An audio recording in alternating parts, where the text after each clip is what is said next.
Hound को लेते हैं। हाँ जी हाउंड सर गुड इवनिंग, कैसे हैं? ठीक सर, क्या कहना है? सर पहली बार ही बात मैं कर रहा हूँ शायद आपसे, ओके। लेकिन हाँ, गालिब से तो करता रहता हूँ। मतलब एक आध बार ही करी है, सॉरी उनसे भी। सर टॉपिक तो ऐसे कोई था नहीं, बस यही आपसे डिस्कस करना चाह रहा था कि व्हाट डू यू थिंक कि ये लोग जो रिलीजियस लोग हैं, इनसे आपकी इतनी डिबेट होती है, इतना आप उनको बताते हैं, इतनी बहस होती है, सब कुछ होती है, उसके बाद भी ये बिलीव क्यों नहीं करते? मतलब ये तो अपने छोड़ते क्यों नहीं है इस चीज को?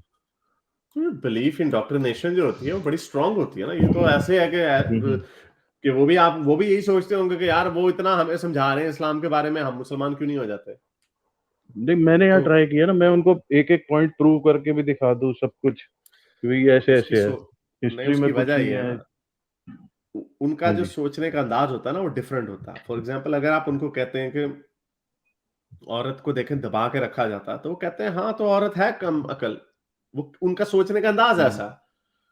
तो अगर कोई बंदा मानता हो कि अगर औरत कम अकल है, उसका काम है मर्द से वो आदी है, तो इसमें गलत बात क्या? अगर वो ये सोचता तो फिर आप उसको कैसे बताएंगे? तो ये उनके सोचने का अंदाज होता है। आप उनको फैक्ट्स दिखाते हैं, आप उनको कहते हैं कि कोई साइंटिफिकली ये साबित नहीं हो सकता कि औरत की अकल आधी है, तो उसकी आधी गवाही क्यों है? कोई ऐसी हम्म। कहीं पे कोई दुनिया की साइंस ये साबित नहीं करती कि अकल औरत की अकल आधी है। तो ये उनके अपने डॉगमास होते हैं, इस वजह से लोग फंसे होते हैं।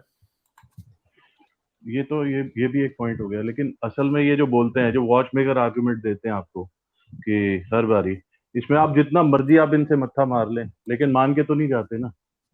इनके हिसाब से जो कुछ भी है, कराने वाला यही है, अल्लाह, खुदा या गॉड, कोई भी है। और आप इनको जितना मर्जी समझा लें, इनको अकल भी नहीं आती है, तब भी एक ही चीज पे कि भैया कोई कर रहा है तो यही कर रहा है ना। ऐसी हम्म, है। आप क्या अच्छा हो रहा है, बुरा हो रहा है, करने वाला यही है। आप मानोगे तो बेसिकली तो सही है। आप खुदा को मान के चले, भगवान को मान के चले, तो आपके यहाँ शायद सही होता रहेगा। अदरवाइज कुछ बुरा भी होता है तो साला ये सोचते हैं कि सॉरी, कि इससे बुरा हो सकता था, शायद इसी में कुछ भलाई होगी। हम्म। ऐसे ही है ना बेसिकली। तो ऐसे ही आप और क्या करें अब? उनको आप ये फैक्ट्स उनके सामने नहीं, आप रख सकते हैं, जो और साइंटिफिक एजुकेशन आप रख सकते हैं आगे। हाँ, you have to leave it. और मैंने इतने पढ़े लिखे लोग देख लिए, सब देख लिए, सब सब समझते हैं कि कोई ऐसे कौन सा कोई बंदा सूरज खा के आ जाएगा कोई, है ना, हनुमान जी ने जैसे खा लिया और ये कौन ऊपर चढ़ के चला गया। जितने भी मिरेकल्स हैं, कोई वो नहीं है, कोई लॉजिक नहीं है इसके पीछे। लेकिन मानते नहीं है क्योंकि शायद लाइफ में सब कुछ सही चल रहा है, तो इनके हिसाब से सब कुछ यही गॉड ही कर रहा है। और यही स्पेशल है जिनके साथ, जो इनके साथ हो रहा है और किसी के साथ नहीं हो रहा। चले।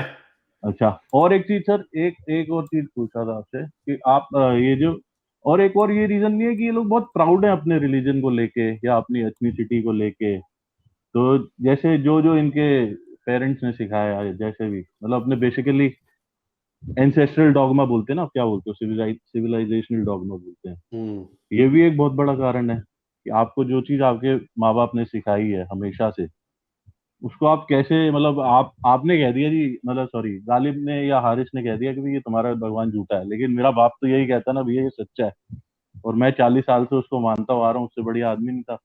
तो शायद वही सही कह रहा होगा, आप लोग गलत कह रहे हैं। हम्म, ये जो अपने, मतलब इसमें कुछ भी कह लें, मतलब कि ये जो खामखा का प्राउड रख के चलते हैं अपने एथनिसिटी के लिए भी, अपने रिलीजन के लिए भी, ये जो प्राउड मोमेंट, प्राउड हिंदू जो बनते हैं बगैर बात के, मेरे हिसाब से तो सबसे बड़ी जड़ यही है कि ये बगैर बात का प्राउड है। कुछ उखाड़ा नहीं आप लोगों ने, बस ऐसे ही प्राउड अपने आप करके बैठे हैं। कुछ कर लें, कुछ आगे कर लें, उसके ऊपर प्राउड फील करें तो समझ आता है। ये जो अपना ये खामखा कि बस हमारा रिलीजन सबसे अच्छा है, तो बस इसलिए बुरा नहीं हो सकता, आप जो भी कह रहे हैं गलत ही कह रहे होंगे, इनको ये लगता है। चले। व्हाट यू से? सही है। अब ऐसे ये ही उनको ऐसे ही लगेगा, सारी सी बात मैंने आपको बता दी। उनका माइंडसेट ऐसे है, वो समझते हैं कि यही उनका जो हम्म। जो उनका इनिशियल पॉइंट ऑफ थिंकिंग है वो ये है कि ये एक खुदा है, उसने नबी भेजा, और उसने ये लिख के कह दिया। अब वो चाहे आपको कहे कि भरे सड़क के बीच में जाके बैठ के भी पोटी कर लो ना, वो भी ठीक है, तो वो उसको भी हम्म। मान जाएंगे। अगर कुरान के अंदर एग्जैक्टली। लिखा होता कि आप दो मर्द आपस में सेक्स कर सकते हैं, तो उन्होंने कहना था ठीक है। यहां पे हम्म। दलील नहीं है, बेंचमार्क। यहाँ पे दलील है कि ये कुरान के अंदर जो लिखा हुआ है या उसमें हदीस में जो लिखा हुआ है वो हमने नहीं मानना।